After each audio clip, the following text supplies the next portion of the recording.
ಮಕರ ರಾಶಿಯ ವರ್ಷ ಭವಿಷ್ಯ ಬಗ್ಗೆ ತಿಳ್ಕೊಳ್ಳೋಣ. ಇಷ್ಟೊತ್ತು ಧನುಸ್ಸು ರಾಶಿ ಬಗ್ಗೆ ತಿಳ್ಕೊಳ್ರಿ. ಆ ರಾಶಿಯಲ್ಲಿ ಯಾವ್ಯಾವ ರೀತಿಯ ಒಂದು ಅದೃಷ್ಟ ಇದೆ, ಅನುಕೂಲ ಅನನುಕೂಲ ಅಂತ ತಿಳಿಸ್ಕೊಡ್ರಿ. ಹಾಗೆ ಮುಂದಿನ ರಾಶಿ ಬಂದು ಮಕರ ರಾಶಿ. ಸೊ ಮಕರ ರಾಶಿಯ ಒಂದು ವರ್ಷ ಭವಿಷ್ಯ ಬಗ್ಗೆ ತಿಳಿಸ್ಕೊಡೋದಾದ್ರೆ ಅದ್ರ ಬಗ್ಗೆ. ಖಂಡಿತ ಮೇಡಮ್. ಈಗ ಮಕರ ರಾಶಿ ಅಂತ ನೋಡಕ್ ಬಂದಾಗ ಮಕರ ರಾಶಿ ಅಧಿಪತಿ ಬಂದು ಶನಿ ಗ್ರಹ ಆಗಿರ್ತಾನೆ. ಸೊ ಶನಿ ಬಂದು ಇವರಿಗೆ 3ನೇ ಮನೆಯಲ್ಲಿ ಸಂಚಾರ ಮಾಡ್ತಿದ್ರೆ 2026 ಕಂಪ್ಲೀಟ್ ಆಗಿ 3ನೇ ಮನೆಯಲ್ಲೇ ಸಂಚಾರ ಇರುತ್ತೆ. ಸೊ 3ನೇ ಮನೆ ಅಂತಂದ್ರೇನೆ ನಾವು ಧೈರ್ಯ ಕೊಡುವಂತ ಮನೆ ಅಂತ ಹೇಳ್ತೀವಿ. ಸೊ ಧೈರ್ಯವಾಗಿ ಕೆಲವೊಂದು ಡಿಸಿಷನ್ ಇವರು ತಗೊಂತಾರೆ. ಅಂದ್ರೆ ಕೆಲವೊಂದು ವಿಚಾರಗಳಿಗೆ ಮುಂದೆ ಹೋಗ್ತಾ ಇರಲ್ಲ. ಯಾವಾಗ್ಲೂ ಅಯ್ಯೋ ನೋಡೋಣ, ಅಯ್ಯೋ ಅವ್ರ ಹತ್ರ ಮಾತಾಡಕ್ ಭಯ ಆಗುತ್ತೆ, ಅಥವಾ ಹೆಂಗೆ ಈ ಕೆಲಸ ಹೆಂಗ್ ಮಾಡೋದು, ಮಾಡ್ಲೋ ಬೇಡವೋ ಅಂತ ಹಿಂಜರಿಕೆ ಏನು ಇರುತ್ತೆ. ಯಾಕಂದ್ರೆ ಪಾಪ ಅವ್ರಿಗೆ ಟೈಮ್ ಕೂಡ ಒಂದಷ್ಟು ದಿವಸ ಚೆನ್ನಾಗಿರ್ಲಿಲ್ಲ. ಅವಾಗ ತುಂಬಾ ನೋವು ಅನ್ಭವಿಸಿದ್ದಾರೆ ಮಕರ ರಾಶಿಯವರು. ಸೊ ಇವಾಗ ಅವ್ರಿಗೆ ಏನಾಗುತ್ತೆ, ಆ ಏಟ್ ತಿಂದಿರೋದ್ರಿಂದ ಈ ಕೆಲ್ಸಕ್ಕೆ ಹೋಗ್ಲಾ ಬೇಡವಾ ಅಂತ ಯೋಚನೆ ಮಾಡುವಂತ ಒಂದು ಟೈಮ್ ಇದಾಗ್ಬಿಡುತ್ತೆ. ಸೊ ಆದ್ರೆ ಇವಾಗ ಅವ್ರಿಗೆ ಒಂದು ಧೈರ್ಯ ಬಂದಿದೆ. ಧೈರ್ಯವಾಗಿಲ್ಲ, ಮಾಡೋಣ ಬಿಡು, ಯಾಕಾಗೋದಿಲ್ಲ, ಪ್ರಯತ್ನ ಪಡೋಣ ಬಿಡು ಅಂತ ಆಲೋಚನೆ ಮಾಡುವಂತ ಟೈಮ್ ಆಗಿರುತ್ತೆ. ಇನ್ ಯಾರೆಲ್ಲ ಸೋಷಿಯಲ್ ಮೀಡಿಯಾದಲ್ಲಿ ವರ್ಕ್ ಮಾಡ್ತಾ ಇರ್ತಾರೆ ಅಥವಾ ಜನಗಳ ಮಧ್ಯೆ ಇರ್ತಾರೆ, ಅವರೆಲ್ಲರೂ ಕೂಡ ಧೈರ್ಯವಾಗಿ ಕೆಲಸಗಳನ್ನ ಮಾಡೋದು ಅವ್ರಿಗೆ ಒಂದು ಯಶಸ್ಸು ಸಿಗೋ ಟೈಮ್ ಆಗಿರುತ್ತೆ. ಆದ್ರೆ ಸ್ವಲ್ಪ ಡಿಲೇ ಆಗುತ್ತೆ, ನಿಧಾನ ಆಗುತ್ತೆ ಅಷ್ಟೇ. ಏನ್ ಕೆಲಸಗಳಾಗ್ತಾ ಇದೆ, ಕೆಲಸಗಳು ನಿಧಾನ ಆಗುತ್ತೆ ಅನ್ನೋದು ಬಿಟ್ರೆ ಎಲ್ಲಾ ಕೆಲಸಗಳಲ್ಲೂ ಸಕ್ಸಸ್ ಆಗುತ್ತೆ.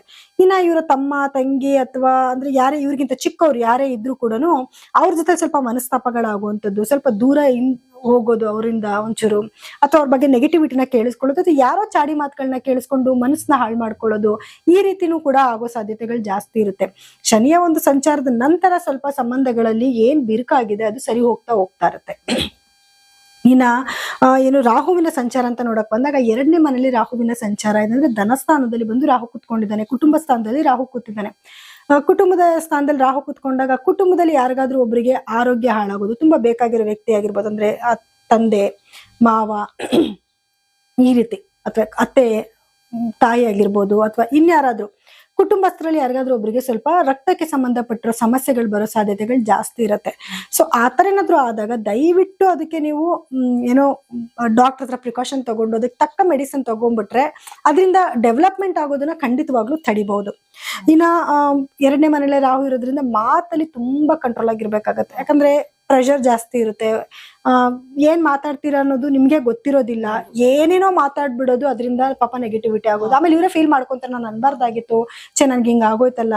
ಮನೇಲಿ ಎಲ್ಲಾರಿಂದನೂ ದ್ವೇಷ ಕಟ್ಕೊಳ್ಳೋಂಥದ್ದು. ಈ ವ್ಯಕ್ತಿನೇ ತುಂಬಾ ಕೋಪದವನು, ಏನ್ ಮಾತಾಡಿದ್ರು ರ್ಯಾಶ್ ಆಗಿ ಮಾತಾಡ್ತಾನೆ, ಭಯನ ಇದ್ದೆ, ಡೇರ್ ಬೇರೆ ಬಂದ್ಬಿಟ್ಟಿರ್ತಲ್ಲ, ಭಯ ಇಲ್ವಲ್ಲ ಇವ್ರಿಗೆ, ಏನಂದ್ರೆ ಏನು ಹೆಂಗಂದ್ರಂಗೆ ಡೇರ್ ಡೆವಿಲ್ ತರ ಮಾತಾಡ್ತಾನಪ್ಪ, ನಾವು ಮಾತಾಡಲ್ಲ ಇವ್ರ ಹತ್ರ, ಅವ್ರ ಸವಾಸದಿಂದ ದೂರ ಇರೋಣ ಅಂತ ಯೋಚನೆ ಮಾಡೋದು. ಅಥವಾ ನೀವೇನೋ ಒಂದ್ ಕೆಲ್ಸದಲ್ಲಿ ಇರ್ತೀರಾ, ನಿಮ್ಮ ಕಸ್ಟಮರ್ಸ್ಗೆ ಹೆಂಗಂದ್ರಂಗ್ ಮಾತಾಡ್ಬಿಡೋದು, ಕೆಳಗಡೆ ಕೆಲಸ ಮಾಡ್ತಿರೋರ್ಗೆ ಹೆಂಗಂದ್ರಂಗ್ ಮಾತಾಡ್ಬಿಡೋದು. ಯಾರು ಇರ್ತಾರೆ, ಯಾರು ಇರೋದಿಲ್ಲ, ಇವ್ರಲ್ಲ ಅಂದ್ರೆ ಇನ್ನೊಬ್ರು ಅಂತ ಹೊರಟೋಗ್ಬಿಡ್ತಾರೆ. ಅದಕ್ಕೋಸ್ಕರ ಮಾತಿನ ಮೇಲೆ ಸ್ವಲ್ಪ ದಯವಿಟ್ಟು ನಿಗಾ ಇಟ್ಕೊಬೇಕು. ಎಸ್ಪೆಷಲಿ ಯಾರೆಲ್ಲ ಸೋಷಿಯಲ್ ಮೀಡಿಯಾದಲ್ಲಿ ಇರ್ತೀರಾ ಅವ್ರು ತುಂಬಾ ಕೇರ್ಫುಲ್ ಆಗಿರ್ಬೇಕು. ಯಾಕಂದ್ರೆ ಒಬ್ರಿಗೆ ಹೇಳಿರೋದು 100 ಜನಕ್ಕೆ ಪ್ರೊಜೆಕ್ಟ್ ಆಗ್ಬಿಟ್ಟಿರುತ್ತೆ, ಗೊತ್ತಾಗ್ಬಿಡುತ್ತೆ. ಸೊ ಹಾಗಾಗಿ ಕೇರ್ಫುಲ್ ಆಗಿ ಮಾತಿನ ಮೇಲೆ ಸ್ವಲ್ಪ ನಿಗಾ ಇಟ್ಕೊಂಡ್ಬಿಟ್ರೆ ರಾಹುವಿಂದ ಆಗೋ ನೆಗೆಟಿವಿಟಿನ ತಪ್ಪಿಸ್ಕೊಬಹುದು. ಇನ್ನ ಮನಿ ಫ್ಲೋ ಅಂತ ನೋಡಕ್ ಬಂದಾಗ ಮನಿ ಹೆಚ್ಚಿಗೆನೂ ಕೊಡ್ತಾನೆ, ಹಂಗೆ ಕಿತ್ಕೊಂಡು ಬಿಡ್ತಾನೆ. ಸೊ ವೇರಿಯೇಷನ್ ಆಗ್ತಾನೆ ಇರುತ್ತೆ. ಎಷ್ಟು ಅನುಕೂಲಗಳು ಆಗ್ತಾ ಇದ್ರು ಅನಾನುಕೂಲಗಳು ಜೊತೆನಲ್ಲೇ ಬರ್ತಾ ಇರುತ್ತೆ. ಸೊ ಇನ್ವೆಸ್ಟ್ಮೆಂಟ್ ಮಾಡ್ಬೇಕಾದ್ರೆ ಕೇರ್ಫುಲ್ ಆಗಿ ಇನ್ವೆಸ್ಟ್ಮೆಂಟ್ ಮಾಡ್ಬಿಟ್ರೆ ನೆಗೆಟಿವಿಟಿನ ತಪ್ಪಿಸ್ಕೊಬಹುದು. ಇನ್ನು ಗುರುವಿನ ಸಂಚಾರ ಅಂತ ನೋಡಕ್ ಬಂದಾಗ ಈ ವರ್ಷದಲ್ಲಿ 6, 7 ಮತ್ತೆ 8ನೇ ಮನೆಯಲ್ಲಿ ಗುರುವಿನ ಸಂಚಾರ ನಡೆಯುತ್ತೆ.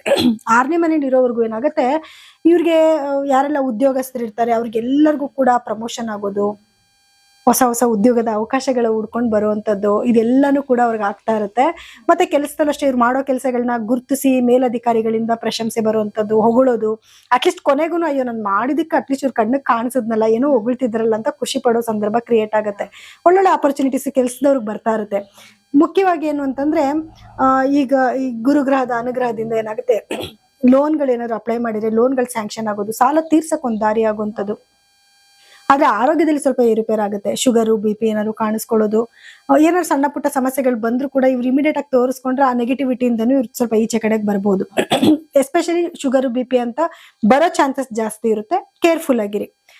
ಇನ್ನ ಏನಾದ್ರು ಕೋರ್ಟ್ ಕೇಸ್ಗಳು ಅದು ಇದಿತ್ತು ಅದ್ರಲ್ಲಿ ಇವ್ರಿಗೆ ಗೆಲುವು ಸಿಕ್ಕತ್ತೆ. ಶತ್ರುಗಳ ಕಾಟ ಬಂದ್ರು ಕೂಡ ಅವ್ರ ಮುಂದೆ ಇವರೇ ಗೆಲ್ತಾರೆ. ಸೊ ಅದೆಲ್ಲ ಏನು ಖುಷಿ ಪಡೋ ವಿಷಯನೇ. ಇನ್ನು 6ನೇ ಮನೆಯಿಂದ 7ನೇ ಮನೆಗೆ ಸಂಚಾರ ಮಾಡಿದಾಗ ಇವ್ರ ದಂಪತಿಗಳ ಮಧ್ಯದಲ್ಲಿ ಒಬ್ರಿಗೊಬ್ರ ಮೇಲೆ ಗೌರವ ಬರುತ್ತೆ, ಪ್ರೀತಿ ಬರುತ್ತೆ, ಒಂದು ಅಂಡರ್ಸ್ಟ್ಯಾಂಡಿಂಗ್ ಬರುತ್ತೆ. ಅದು ಒಂದು ಒಳ್ಳೆ ಖುಷಿ ಪಡುವಂತ ವಿಷಯನೇ ಆಗಿರುತ್ತೆ. ಸೊ ಗುರುಗ್ರಹದಿಂದ ಇವ್ರಿಗೆ ಅಂತ ನೆಗೆಟಿವಿಟಿ ಏನ್ ಆಗ್ತಾ ಇಲ್ಲ. ಇನ್ನ 8ನೇ ಮನೆಗೆ ಸಂಚಾರ ಮಾಡಕ್ ಬಂದಾಗ ಕೆಲವೊಂದು ಅನಿರೀಕ್ಷಿತ ಘಟನೆಗಳು ನಡೆಯೋದು, ಹ್ಯೂಜ್ ಆಗಿ ಹಣ ಬರೋದು, ಹ್ಯೂಜ್ ಆಗಿ ಹಣ ಲಾಸ್ ಆಗೋ ಚಾನ್ಸಸ್ ಕೂಡ ಇರುತ್ತೆ. ಅಥವಾ ಏನಾದ್ರೂ ಇವ್ರು ಅನ್ಕೊಂಡಿರಲ್ಲ ಯಾವ್ದಾದ್ರು ಹಣ ಬರುತ್ತೆ ಅಂತದ್ ಬರೋದು, ನಿರೀಕ್ಷಿತವಾದ ಖರ್ಚು ಬರುವಂತದ್ದು, ಇದು ಕೂಡ ಆಗೋ ಚಾನ್ಸಸ್ ಇರುತ್ತೆ. ಹೆಲ್ತ್ ಇಶ್ಯೂಸ್ ಕೂಡ ಹಂಗೇನೆ, ನಾನು ಆಗ್ಲೇ ಹೇಳ್ದೆ ಶುಗರು BP ಈ ತರ ಬರೋ ಚಾನ್ಸಸ್ ಇರುತ್ತೆ. ಅದೇ ತರ ಬರೋ ಚಾನ್ಸಸ್ ಇರುತ್ತೆ, ಸ್ವಲ್ಪ ಕೇರ್ಫುಲ್ ಆಗಿರ್ಬೇಕು. ಸೊ ಅದೇ ಮನೇಲಿ ಕೇತುವಿನ ಸಂಚಾರನೂ ಇರೋದ್ರಿಂದ ಸ್ವಲ್ಪ ಏನಾದ್ರು ಏಳೋದು ಬೀಳೋದು, ಕಾಲ್ಗೇಟ್ ಮಾಡ್ಕೊಳ್ಳೋದು, ಅಥವಾ ಮೂಳೆಗೆ ಸಂಬಂಧಪಟ್ಟ ಸಮಸ್ಯೆ, ಬಾಯಲ್ಲಿ ಏನಾದ್ರು ಸಮಸ್ಯೆಗಳು ಬರುವಂತ ಚಾನ್ಸಸ್ ಕೂಡ ಇರುತ್ತೆ. ಸೊ ಯಾವ್ದನ್ನು ನೆಗ್ಲೆಕ್ಟ್ ಮಾಡಬೇಡಿ, ಡೆವಲಪ್ಮೆಂಟ್ ಆಗತ್ತೆ. ಅಯ್ಯೋ ಅಲ್ಲಿ ನೋವ್ತಿದೆ ಬಿಡು, 2 ಸಾರಿ ಹೋಗುತ್ತೆ ಬಿಡು, ಅಯ್ಯೋ ಲವಂಗ ತಿನ್ಬಿಟ್ರೆ ಸರಿ ಹೋಗುತ್ತೆ ಬಿಡು ಅಂತ ನೆಗ್ಲೆಕ್ಟ್ ಮಾಡಬೇಡಿ. ಡಾಕ್ಟರ್ ಹತ್ರಕ್ಕೆ ಹೋಗಿ, ಇಲ್ಲ ಅಂತಾನೆ ರೂಟ್ ಕೆನಲ್ ಮಾಡಿಸ್ಕೊಳಕ್ ಬಂದ್ಬಿಡುತ್ತದು, ಸಣ್ಣದಾಗೆಲ್ಲೋ ವಾಸಿ ಆಗುವಂತದ್ದು. ಸೊ ದಯವಿಟ್ಟು ಅದನ್ನೆಲ್ಲ ಸ್ವಲ್ಪ ಅವಾಗಿಂದ ಅವಾಗೆ ತೋರಿಸ್ಕೊಂಡ್ರೆ, ಈ ಎಲ್ಲ ನೆಗ್ಲಿಜೆನ್ಸಿ ಮಾಡಿದಿರಾ ತೋರಿಸ್ಕೊಂಡ್ರೆ ನೆಗೆಟಿವಿಟಿಯಿಂದ ಈಚೆ ಬರ್ಬೋದು. ಅಂದ್ರೆ ಈ ಒಂದು ಮಕರ ರಾಶಿ ಸೊ ಈ ಒಂದು ವರ್ಷ ಭವಿಷ್ಯದಲ್ಲಿ ಸೊ ಚೆನ್ನಾಗಿದೆ, ಬಟ್ ಸ್ವಲ್ಪ ಮಟ್ಟಿಗೆ ಅವರು ಅಂದ್ರೆ ಏನಾದ್ರು ಒಂದು ಸಣ್ಣ ಪುಟ್ಟ ಆದಾಗ್ಲೇನೆ ವೇರಿಯೇಷನ್ ಆಗ್ತಾ ಇರುತ್ತೆ, ನೋಡ್ಕೊಂಡಾಗ್ಲೇನೆ ದೊಡ್ಡ ಮಟ್ಟಕ್ಕೆ ಆಗೋವರೆಗೂ ಬಿಟ್ಕೋಬಾರ್ದು ಅಂತಂದ್ರೆ ಅದು ನಾಳೆ ಒಂದು ದೊಡ್ಡ ಪ್ರಾಬ್ಲಮ್ ಆಗೋ ಚಾನ್ಸಸ್ ಜಾಸ್ತಿ ಇರುತ್ತೆ. ಸೊ ಹಾಗೆ ಈ ಒಂದು ಸಮಸ್ಯೆಗಳು ಅಂತ ಬಂದಾಗ ಆ ಒಂದು ಪರಿಹಾರ ಅನ್ನೋದಾದ್ರೆ ಯಾವ ರೀತಿ ನೋಡಿ? ಪರಿಹಾರ ಇವ್ರದ್ದು ಮೊದಲು ರಾಶಾಧಿಪತಿ ಆಗಿರೋ ಶನಿ ಗ್ರಹದ ಹೇಳೋಣ. ಇವ್ರು ಆಲ್ರೆಡಿ ಅದೇ ಇದ್ರಲ್ಲಿ ಇರೋದ್ರಿಂದ ಇವ್ರಿಗೆ ಏನಾಗುತ್ತೆ, ಸ್ವಲ್ಪ ನೀತಿ ನಿಯತ್ತು ಅನ್ನೋದು ಇವ್ರ ಮನ್ಸಲ್ಲಿ ಇರುತ್ತೆ, ಹಿಂಗೆ ಇರ್ಬೇಕು ಹಿಂಗೆ ಬದುಕ್ಬೇಕು ಅನ್ನೋದು ಇರುತ್ತೆ. ಆದ್ರೆ ಗೊತ್ತಿಲ್ಲ ಇವ್ರ ಜಾತಕದೊಳಗಡೆ ಗ್ರಹಗಳ ಸ್ಥಾನಮಾನ ಹೇಗಿರುತ್ತೆ, ಅದು ಕೆಟ್ಟದನ್ನು ಕೂಡ ಮಾಡಿಸ್ತಾ ಇರುತ್ತೆ. ಅವಾಗ ಏನಾಗುತ್ತೆ, ನೆಗೆಟಿವಿಟಿ ಆಗುತ್ತೆ. ಇವಾಗ ಚೆನ್ನಾಗಿದೆ ಅನ್ಕೊಂತಿರ್ತಾರೆ, ಮುಂದಕ್ಕೆ ಅದು ಕೆಟ್ಟದಾಗೋ ಚಾನ್ಸಸ್ ಜಾಸ್ತಿ. ಯಾಕಂದ್ರೆ ಅವ್ರ ರಾಶಾಧಿಪತಿಗೆ ಹಿಂಗೆ ಇರ್ಬೇಕು ಅನ್ನೋದಿದೆ, ಬಟ್ ಅವ್ರಂಗ್ ಬದುಕಿಲ್ಲ ಅಂತಂದಾಗ ಅದು ನೆಗೆಟಿವಿಟಿ ಕೂಡ ಆಗುತ್ತೆ. ಸೊ ಹಾಗಾಗಿ ನೀವು ಮಾಡೋ ಕೆಲ್ಸನ ಶ್ರದ್ಧೆ ಭಕ್ತಿಯಿಂದ ಮಾಡಿ, ನಿಯತ್ತಿಂದ ಕೆಲಸ ಮಾಡಿ. ಆಮೇಲೆ ನಿಮ್ ಕೈ ಕೆಳಗಡೆ ಕೆಲಸ ಮಾಡೋರ್ನ ಸ್ವಲ್ಪ ಪ್ರೀತಿಯಿಂದ ನೋಡ್ಕೊಳ್ಳಿ. ಏನು ಬೈದು ಹೇಳೋದಿನ ಪ್ರೀತಿಯಿಂದ ಹೇಳಿದ್ರೆ ಕೆಲಸನೂ ಬೇಗ ಆಗ್ಬಿಡುತ್ತೆ ನಿಮ್ಗೆ. ಅದೊಂದು ಟ್ರಿಕ್ ಅದು ಅಲ್ವಾ? ಕೆಲವರು ಬಾಯಿಗೆ ಬಂದಂಗೆ ಬೈದು ಅಯ್ಯೋ ಥೂ ಏನ್ ಈ ತರ ಬೈಕೊಂತಾರೆ ಅಂತ ಅನ್ಕೊಳ್ಳೋ ಬದಲಾಗಿ, ನಮ್ ಸರ್ ಏನೋ ಹೇಳಿದಾರಲ್ಲ, ಎಷ್ಟ್ ಚೆನ್ನಾಗಿ ಪ್ರೀತಿಯಿಂದ ಹೇಳಿದ್ರಲ್ಲ, ಅಯ್ಯೋ ಮಾಡೋಣ ಬಿಡು, ಇನ್ನೊಂಚೂರು ಎಫರ್ಟ್ ಹಾಕಿ ಮಾಡೋಣ ಬಿಡು ಅಂತ ಅವ್ರ ಮನ್ಸಿಗೆ ಬಂದ್ಬಿಡುತ್ತೆ. ಸೊ ಆ ತರ ಪ್ರೀತಿಯಿಂದ ನೋಡ್ಕೊಳ್ಳಿ. ಆಮೇಲೆ ಸ್ವಲ್ಪ ದಾನ ಧರ್ಮ, ನಿಮ್ ಕೈಲಿ ಸಾಧ್ಯ ಆದಷ್ಟು ಯಾರಿಗಾದ್ರು ದಾನ ಧರ್ಮ ಮಾಡಿ, ಆಹಾರ ಪದಾರ್ಥಗಳನ್ನ ಕೊಡಿ, ಇಲ್ಲ ಅಡಿಗೆ ಮಾಡ್ಬಿಟ್ಟೆ ತಗೊಂಡೋಗಿ ಕೊಡಿ.